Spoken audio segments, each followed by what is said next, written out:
जय हिंद, जय भारत। मैं राम कुमार आपका अपने परिवार क्लब राम कुमार में आप सब भाई बहनों का हार्दिक स्वागत करता हूँ। तो आज बच्चों अपन जो पढ़ने जा रहे हैं वो क्या है, चैप्टर नंबर 12। क्या है बच्चा, आपका जो आज अपन पढ़ने जा रहे हैं वो क्या है, अध्याय 12। तो आज अपन अध्याय 12 क्या करने जा रहे हैं, पढ़ने जा रहे हैं। और अध्याय 12 में क्या है अपना, त्रिभुजों की सर्वांग समता। सर्वांग समता मतलब अपन को समान देखना है। त्रिभुज जो आप त्रिभुज पढ़ा रहे हैं ना, तो त्रिभुज की सर्वांग समता क्या है ना, ठीक है। बहुत अच्छी तरीके से हम इस वीडियो में सीखेंगे। जैसे कि आपके पास लिखा 12.1, तो रूपरेखा इसकी देख लेते हैं। रूपरेखा में क्या आता है, क्या रेखाखंड व कोणों की सर्वांग समता। देखो किस किस की रेखाखंड, रेखाखंड आप जानते हैं ये क्या है, एक रेखा है। रेखा का एक टुकड़ा क्या कहलाता है, रेखा खंड कहलाता है। और कोण, कोण तो आप जानते हैं कि कितने अंक, 19 अंश का एंगल बन रहा है, तो ये कोण हो गया, ठीक है। कि सर्वांग समता सीखेंगे। सर्वांग सम त्रिभुज मतलब सर्वांग सम मतलब क्या, कि दो त्रिभुज होंगे जो अपने क्या होंगे, समान हो। जैसे कि ए बी और सी, इधर होगा पी, इधर क्यू और इधर आर, जो अपना क्या है ए। तो नहीं ए बी सी एक त्रिभुज होगा और ऐसा दे देगा दूसरा त्रिभुज पी क्यू आर। तो इस प्रकार से बता रहा। फिर क्या, दो त्रिभुजों में सर्वांग समता यानी सर्वांग समता त्रिभुज यानी पहले अकेले त्रिभुज की बात करेगा, फिर दो त्रिभुजों की आपस में बात करेगा, दूसरे का दो त्रिभुज। प्रतिबंधों की कसौटियाँ। तो अपन इतना आज क्या करने वाले, इस वीडियो में सीखने वाले हैं। तो सबसे पहले बात कर लेते हैं परिचय, इंट्रोडक्शन क्या है। तो इंट्रोडक्शन में क्या कह रहा है, सर्वांग समता ज्योमिति का एक मूल आधार है। अगर आप बच्चे ज्योमिति सीखना चाहते हैं तो सबसे मोस्ट इम्पोर्टेंट है सर्वांग समता। दो ज्योमिति आकृति, क्या भैया, दो आपको ज्योमिति आकृति देगा और सर्वांग समता होती है, यानी दो ज्योमिति आकृति कोई भी आप ले लोगे, ठीक है। यदि उनके माप, देखो क्या कंडीशन है, उनका देखो बराबर तो होंगी, लेकिन कब होंगी उनकी कंडीशन उसने क्या रखी, पहली माप, दूसरा आकार। यानी माप का मतलब ये है कि अगर ये लाइन है, ये 2 मीटर है यहाँ से यहाँ तक, तो दूसरी भी जो भी लाइन खींचेगी उसकी भी लंबाई 2 मीटर होनी चाहिए। तो ये तो उसकी किसकी बात होगी, माप। अब बात कर लेते आकार की। तो जितना इसका आकार है उतना इसका भी आकार होना चाहिए, एक समान हो। हमने कहा देखो दोनों एक समान है, आपने कहा ठीक है। तो हम पढ़ चुके हैं कि दो रेखाएं सर्वांग सम होने के लिए उनकी लंबाई समान होनी चाहिए, हम सीख चुके हैं। इसी प्रकार दो कोणों की सर्वांग समता होने के लिए उनके कोणों की माप समान होनी चाहिए। जैसे कोई भी कोण ले लें किसी भी रेखा पर, अगर एक 19 अंश का बन रहा तो दूसरा भी 19 अंश का ही बनेगा, तब जाके सर्वांग समता होगी, अन्यथा नहीं होगी। फिर क्या कह रहे हैं, चाहिए प्रस्तुत अध्याय में हम दो त्रिभुजों की सर्वांग समता का अध्ययन करेंगे, जिसमें दो त्रिभुजों की सर्वांग समता क्या करेंगे, अध्ययन करेंगे। तो जब अपन को 12.5 क्या दे रहा है, सर्वांग सम रेखाखंड। तो सबसे पहले अपन से जो बात करने जा रहे हैं वो सर्वांग सम रेखाखंड की बात कर रहे हैं। किसकी बात कर रहे हैं बच्चा, तो आप कहोगे सर्वांग सम रेखाखंड की बात हो रही। किसकी बात हो रही, सर्वांग सम रेखाखंड की बात हो रही। किसकी हुई बच्चा, सर्वांग सम रेखाखंड की बात हो रही। किसकी बात हो रही बच्चा, सर्वांग सम रेखाखंड। तो ये पेज कहीं चला गया है, वो अपना हरा गया, कहाँ चला गया, आ जाएगा, थोड़ा दिक्कत कर गया कहीं।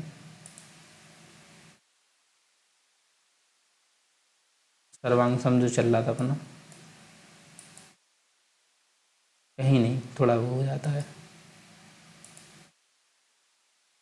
मेरा आ गया वो थोड़ा, देखो आ गया। तो मैंने कहा थोड़ा सा वो अपन से गुस्सा हो गया, तो जैसे नाराज होकर चला गया, थोड़ा कहीं चला गया। तो जी अपना आ गया सर्वांग सम रेखाखंड, जी अपना आ गया सर्वांग सम रेखाखंड। तो अपन यहाँ पढ़ रहे थे बच्चा बहुत अच्छे से, कोई दिक्कत नहीं हो रही थी अपन को, ठीक है। तो अब बात कर लेते रेखाखंड की। तो रेखाखंड क्या है बच्चा, तो अपन से कह रहा है, अपन से क्या कर रहा है बच्चा, कह रहा है रेखाखंड के बारे में अपन से कह रहा है, क्या कह रहा है। तो आप कहेंगे इसमें कह रहा है कि दो रेखाखंड, किसकी बात कर रहा है, दो रेखाखंड। किसकी बात कर रहा है अपन से, दो रेखाखंड। किसकी बात कर रहा है, दो रेखाखंड। कि अपने पास क्या दो रेखाखंडों, दो रेखाखंड सर्वांग सम होते हैं यदि और केवल उनकी लंबाई समान हो। उसने कहा देखो दो रेखाखंड, नहीं इसने एक रेखाखंड क्या मान लिया, ए बी, देखो दे रहा है नहीं दे रहा, एक ए बी दे दिया, दूसरा सी डी दे रहा, एक है ए बी, ए जे है और बी जे है, और जे डी है और जे क्या है, सी। तो उसने दो रेखाखंड दे दिए। तो कह रहा है रेखाखंड ए बी और सी डी सर्वांग सम होंगे और केवल यदि ए बी बराबर क्या हुआ सी डी। देखो दोनों बराबर थे, आपको दोनों बराबर थे, इसी तो इसी क्या होगा बच्चा, ए बी बराबर सी डी, क्योंकि इन दोनों की लंबाइयाँ क्या है, समान है। पहला बात ढूंढना पड़ गया।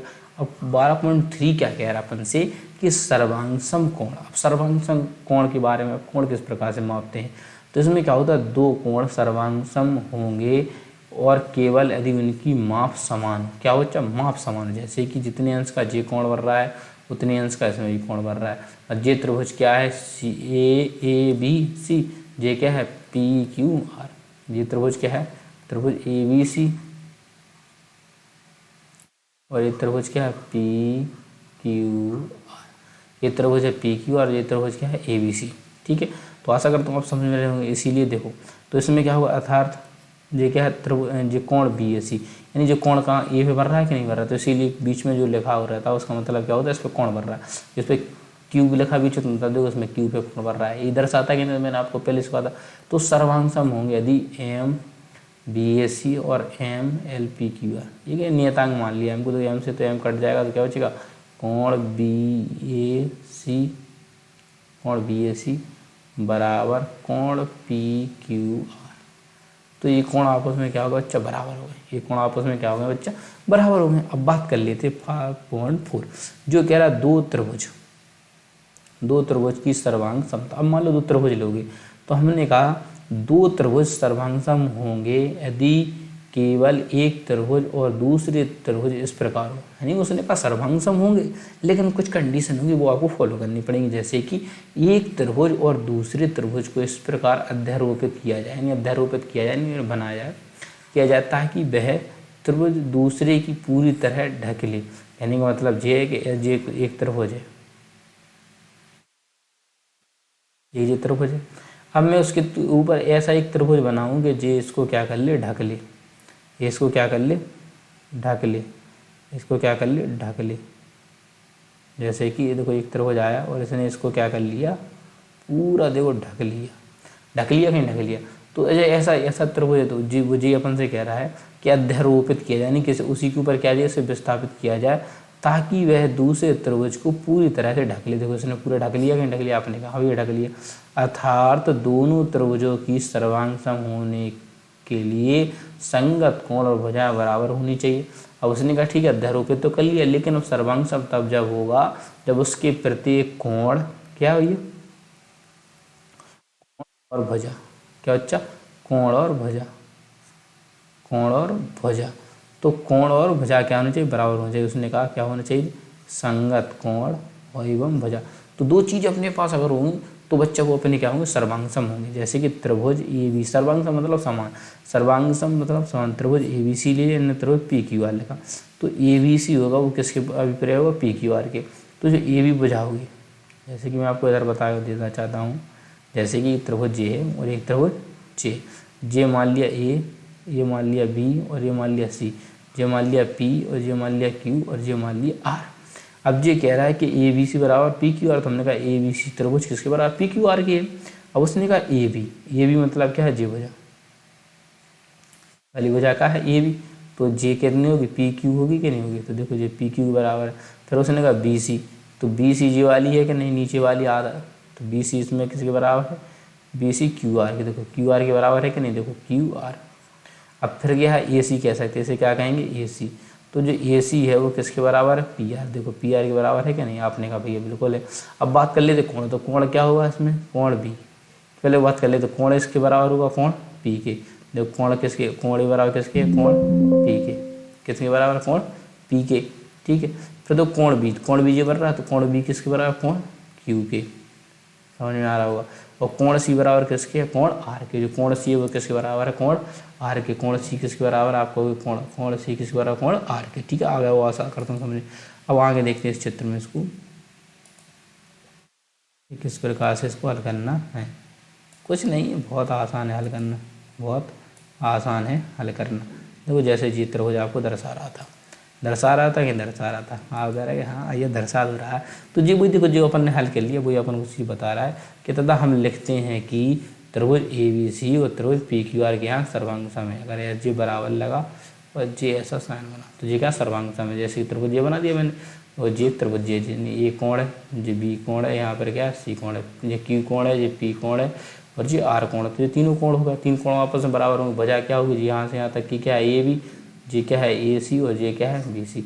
ऐसे ही जे इसके बराबर होगी पी क्यू, जे है पी आर और जे है क्यू आर। तो ये भुजाएं दोनों त्रिभुजों की क्या होंगी, भुजाएं होंगी और कोण आपस में क्या बराबर हैं। और हम लिखते हैं कि त्रिभुज ए बी सी त्रिभुज पी क्यू आर के सर्वांग सम। हम लिख सकते हैं जब सब कुछ समान है, भुजाएं भी समान है, कोण भी समान है, तो हम लिख सकते हैं त्रिभुज क्या सर्वांग सम है। अब क्या, त्रिभुजों की सर्वांग समता को सांकेतिक रूप में लिखने के लिए उनके शीर्षों की संगतता की सही प्रकार से लिखना आवश्यक है। वो क्या, सर्वांग समता को सांकेतिक रूप में लिखने के लिए उनके शीर्षों की संगत को सही प्रकार से लिखना आवश्यक है। सर्वांग संग त्रिभुज के संगत भागों को CPCT कहते हैं, CPCT कहते हैं।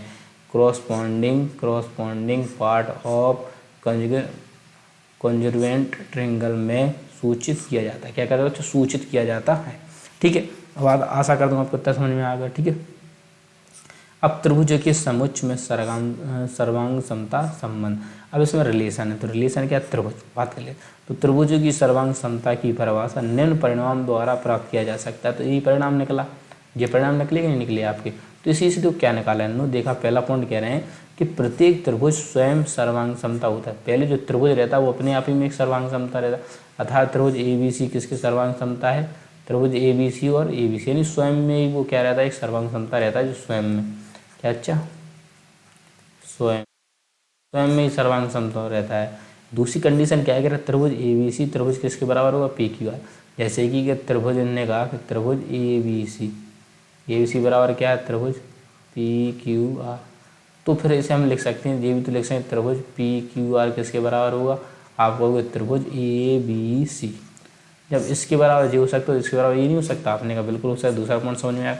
तीसरा पॉइंट क्या कहते हैं, यदि त्रिभुज ABC किसके, त्रिभुज PQR किसके होगा, DEF, यानी इसके बराबर हम इसको रख रहे हैं और इसका जो मान निकला वो क्या दे दिया इसने, ADF। तो हम PQR की जगह इधर ADF नहीं लिख सकते, ABC और क्या होगा, ADF होगा। जी सर्वांग समता की क्वालिटियाँ हैं, क्या है, सर्वांग समता की क्वालिटियाँ हैं। जिसको भी समझ में नहीं आ वो हमें बता सकता है कि हमें क्या दिक्कत हो रही, क्या दिक्कत हो रही। अब बात कर लेते हैं, अब बात करते हैं किसकी, आपका भैया बात करते हैं शिल्पा की। अब शिल्पा की बात करते हैं तो शिल्पा का तो ये क्या कह रहा है, दो त्रिभुजों की सर्वांग समता होने के लिए प्रतिबंध। अब इसने अपन को प्रतिबंध कर दिया। जैसे कि ये कह रहा है कि हम जानते हैं कि दो त्रिभुज ABC और दूसरा PQR की सर्वांगसम होने के लिए निम्न एक एक प्रतिचित्रण होते हैं। जैसे कि A त्रिभुज बना तो A के बराबर क्या है P और B के बराबर Q और C के बराबर R, यानी जब दर्शाएगा तो A बराबर PQ, BC बराबर QR और C बराबर PR। ये अपन निकाल चुके हैं पहले, आपने कहा ये तो निकाल चुके हैं। फिर क्या कह रहा है, उपरोक्त में से केवल 3 प्रतिबंधों में से ही त्रिभुज की सर्वांग समता को निम्न प्रकार से परिभाषित किया जाता है। यानी ये 3 कंडीशन है, 1 2 3 और ये 3 नीचे की। तो वो क्या है, भुजा कोण भुजा SAS। इसका मतलब क्या होता है, साइड एंगल साइड क्या होता है, अच्छा साइड एंगल साइड होता है, क्या होता है, अच्छा साइड एंगल साइड होता है। और कोई दिक्कत वाली बात नहीं, कोई दिक्कत है आपने, कोई दिक्कत नहीं, ये तो घर वाली बात है ये साइड एंगल साइड। तो इसीलिए तो लिखा भी यहाँ पर साइड एंगल साइड SAS का मतलब क्या होता है, साइड एंगल साइड। ये क्या कहता है, ये प्रीमियम नंबर फर्स्ट, जो बच्चा कह रहा था ये प्रीमियम पढ़ा दो, तो प्रीमियम देख लो भैया, ये है आपकी प्रीमियम मोस्ट इंपॉर्टेंट रहती है, पूछ लेता है डाट का भी पेपर में। तो प्रीमियम अपन से क्या कह रही है कि दो त्रिभुज सर्वांग सम होते हैं यदि और केवल यदि। कह रहा दो त्रिभुज सर्वांग सम तो होंगे, हमने मान लिया, क्या लेकिन कब होंगे कि त्रिभुज की दो भुजाएं तथा उनके अंतः कोण दूसरे त्रिभुज की संगत भुजाओं तथा उनके अंतर्गत कोणों के बराबर हों। जैसे कि अपन को एक त्रिभुज दिया, तो ये त्रिभुज की क्या कह रहा है, एक त्रिभुज की दो भुजाएं, मान लो एक भुजा हमने मान लीजिए और दूसरी भुजा मान लीजिए, ठीक है, दो भुजाएं हो गई अपन, ठीक। तो उनके अंतर के कोण, अब उनके अंदर के कोण यानी एक कोण ये हो गया, एक कोण ये हो रहा, तो एक कोण ये होगा, ठीक है। तो हमने मान लो इस वजह से इन दोनों भुजाओं से हमने जे वाला कोण भर रहा है कि नहीं भर रहा, तो हमने कहा ठीक है।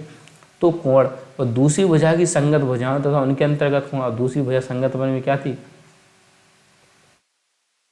ये ठीक है। तो इसको मैं थोड़ा ऊपर ले लेता हूँ ना, आपको समझ में ना आपका ये क्या बता रहा है, मैं तो कुछ समझ में नहीं आ रहा। सलवा चिल्लाने लगती है ना ये जी क्या, तो देख लो भाई ये सलवा। तो क्या कह रहा है जी, अपन को ये दर्शा रहा है, ठीक है। एक वजह इसकी जी, एक वजह जी, तो ये इसकी वजह और इसकी वजह आपस में बराबर होंगी नहीं होंगी? आपने कहा बिल्कुल होंगी भैया। तो वो जी कह रहा है कि दो त्रिभुज, एक ABC हो गया और एक DEF, यानी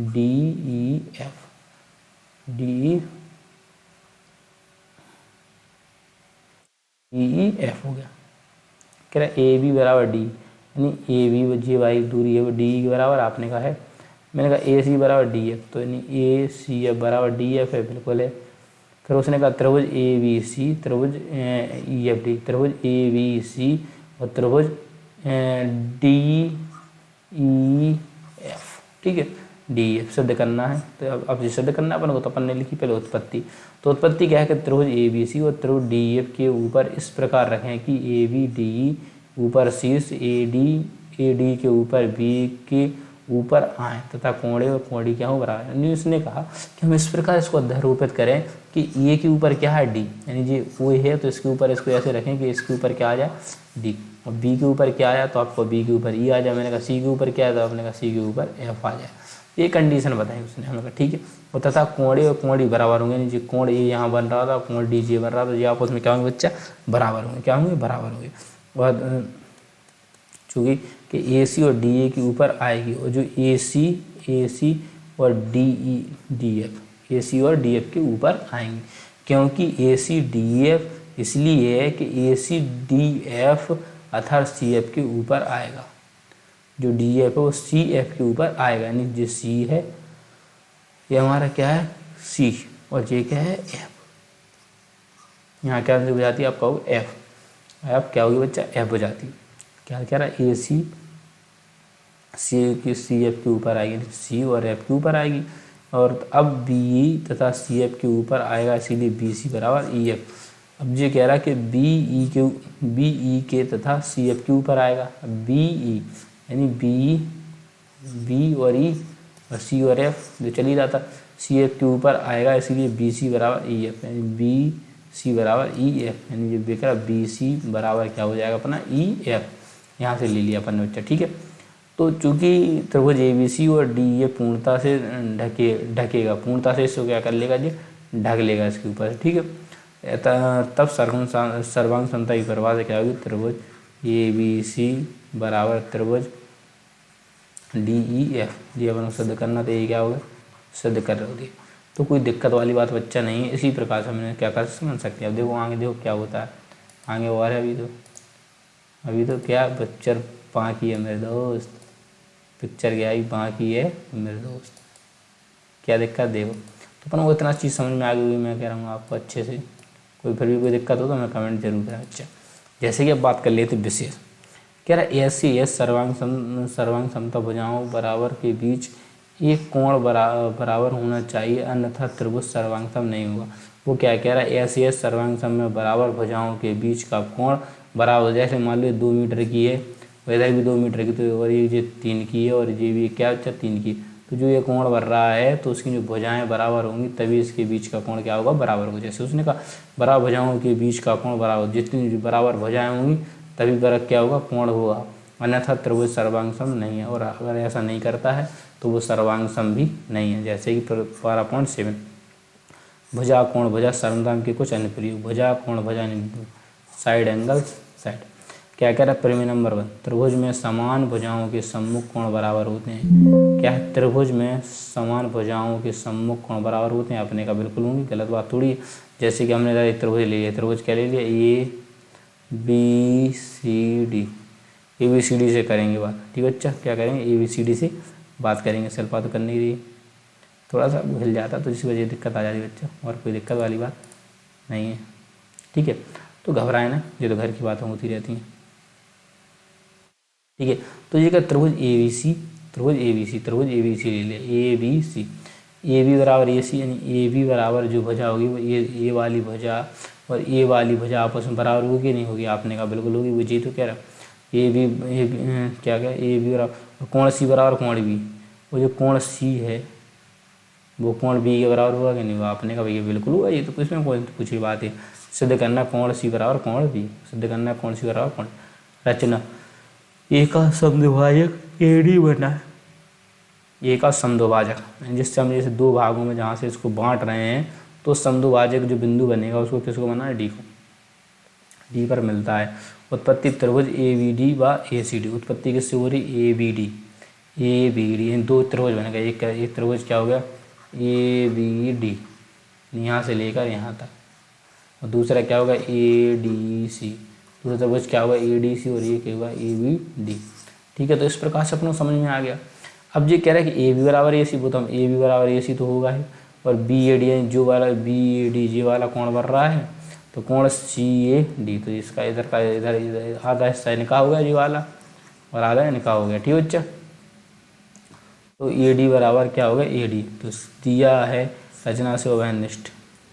अब जी कह रहा उपयुक्त, क्या कह रहा? उपयुक्त प्रमेय का विलोम सत्य है। उपयुक्त प्रमेय का विलोम क्या बच्चा? सत्य है। ठीक है, अब बात करते और आगे की क्या करना, कुछ नहीं, आराम समझते चलो, सब बहुत मज़ा आने वाला है, बहुत मज़ा आने वाला है।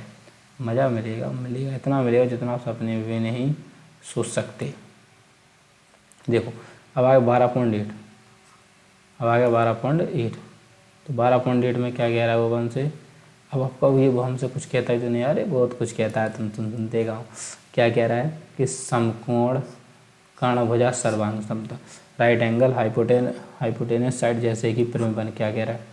ये कह रहा है यदि एक समकोण त्रिभुज का कर्ण एक भुजा दूसरे समकोण त्रिभुज के क्रमशः कर्ण कर दिया है, दो समकोण त्रिभुज, एक ए बी सी हो और एक क्या है? डी ई एफ, क्रमशः बी ई पर समकोण है। देखो ये बी पर समकोण है, देखो ये ई पर समकोण है, तो समकोण बनाते हैं। उन्होंने कहा ए सी बराबर डी एफ, यानी ए सी बराबर क्या है? डी एफ, हमने ठीक है। अब दूसरी बात क्या है कि बी सी बराबर डी, तो बी जी वाली देखा, बी सी बराबर क्या होगा? डी, इतना सा। ठीक है, आपने कहा ठीक है। अब त्रिभुज ए बी सी, अब त्रिभुज ए बी सी आपके सामने, त्रिभुज D E F, D E F G बन गया अपना त्रिभुज। ठीक है, तो क्या गया? रचना क्या है कि डी ई को जी तक प्रकार बढ़ाएं, जो डी ई है वो जी तक इस प्रकार बढ़ाएं कि ई जी बराबर ए बी और जी एफ बराबर जी एफ मिलाएं। जैसे कह रहा ई जी, डी ई को जी तक बढ़ाया जाए, जो डी एफ जो रेखा थी उन्होंने क्या किया? इसको जी इधर जी तक बढ़ा दिया। ठीक है, कोई दिक्कत? आपने कोई दिक्कत नहीं बच्चा। तो ये कह रहा है कि उत्पत्ति का त्रिभुज ए बी सी और जी ई एफ, यानी जी वाला जी एफ। ठीक है बच्चा, और जी एफ। अब देखो क्या कह रहा है? ए बी बराबर ए जी, तो ए बी बराबर तो ई जी जी एफ तो होंगे ही कि नहीं होंगे? आपने कहा बिल्कुल होंगे। फिर बी सी बराबर ई एफ, तो बी सी बराबर क्या है? ई एफ, सही है। तो वो ए बी सी और तो वो जी क्या है? सर्वांग सम है। क्या है? सर्वांग समता। क्या बच्चा? सर्वांग समता है, सर्वांग समता है। कोण ए बराबर कोण जी होगा, कोण ए बराबर क्या होगा? अच्छा कोण एफ होगा। क्या होगा?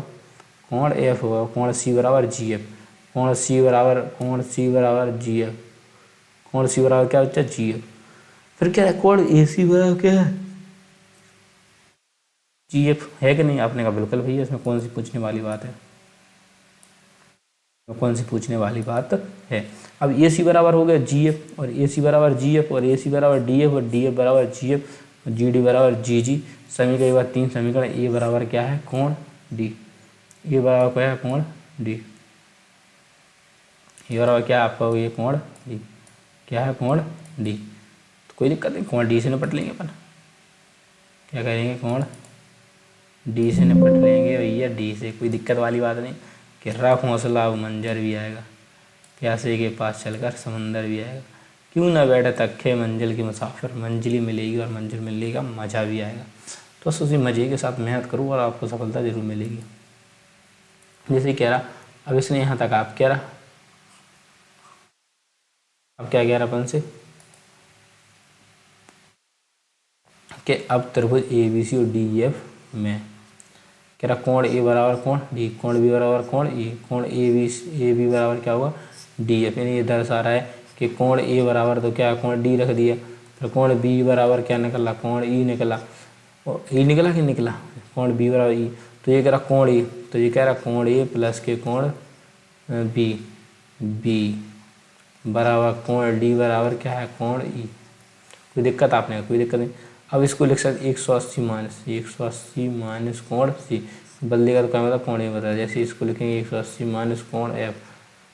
इस प्रकार से अपन इसको हल कर सकते हैं। फिर क्या त्रिभुज A B C D F में बी सी डी के बराबर कोण सी बराबर कोण एफ, कोण ए सी बराबर डी एफ और त्रिभुज ए सी डी डी एफ।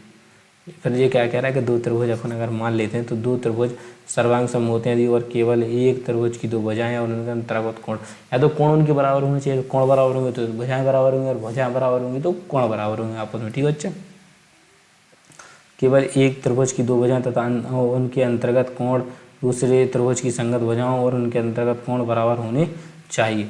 कह रहा यदि एक समकोण त्रिभुज का कर्ण और एक कुंज समकोण त्रिभुज के क्रमशः कहाँ गया बच्चा, जे भुजा का समकोण त्रिभुज क्रमशः कर्ण व संगत भुजाओं के बराबर तो वे समकोण त्रिभुज कहलाते, तो वे क्या कहलाते बच्चा, समकोण त्रिभुज कहलाते हैं। क्या कहलाते हैं, समकोण त्रिभुज कहलाते हैं। देखो जो फिर से मैं आपको पढ़ के बताने वाला हूँ, वो जी कह रहे हैं, क्या कह रहे हैं बच्चा, पवन से कह रहे हैं कि यदि एक समकोण त्रिभुज कर्ण और एक भुजा समकोण त्रिभुज, जे क्या कह रहे हैं, यदि एक कोण त्रिभुज का कर्ण हो, यानी एक मान लिया जी कोण क्या है, जे कर्ण है, ठीक है, तो एक समकोण त्रिभुज के क्रमशः कर्ण का संगत भुजा के बराबर तो भी त्रिभुज सर्वांग सम है। कर्ण व का संगत है, जो कर्ण की भुजा रहती है वो क्या है, संगत भुजा रहती है, भुजा के बराबर हो तो भी एक समकोण त्रिभुज सर्वांग सम है। तीसरा क्या, त्रिभुज के समान भुजाओं के सम्मुख कोण बराबर, जितनी त्रिभुज की आकृति है तो इसके जो समान कोण वो इसका समान के कोण होगा बेटा। ऐसे सर्वांग सम में भुजाएं घबराव भुजाओं के भुजाओं के बीच का कोण बराबर होना चाहिए, अन्यथा त्रिभुज सर्वांग सम नहीं। कह रहा है ऐसे सर्वांग समता बराबर भुजाओं के बीच का कोण बराबर होना चाहिए, अन्यथा क्या नहीं होगा, अन्यथा त्रिभुज सर्वांग सम नहीं होगा। क्या नहीं होगा, सर्वांग सम नहीं। दिक्कत आपने क्या, कोई दिक्कत है, कोई दिक्कत नहीं। दिक्कत तो अब हमें है कि हमें समझ में नहीं आ रहा कि अपन ने पढ़ा दिए पूरे, ठीक है। तो आप सबसे बता लीजिए बच्चा, ठीक है, जहाँ तक हमने पूरा पढ़ा दिया है क्योंकि सभी हो गया, ठीक है बच्चा। तो आपकी डेमो क्लास थी, बहुत जल्द मैं आपकी एक्सरसाइज लेके आने वाला, न्यू एक्सरसाइज, तो आप जुड़ना ना भूलें। इसको ज़्यादा से ज़्यादा क्या करें, वीडियो को शेयर करें जिससे बच्चे को समझ सकें और सीखने का अच्छे से प्रयास करें, ठीक है। बहुत जल्द मैं आपके लिए लेकर आया इसके क्वेश्चनों के साथ। जय हिंद, जय भारत, इंकलाब जिंदाबाद, भारत माता की जय।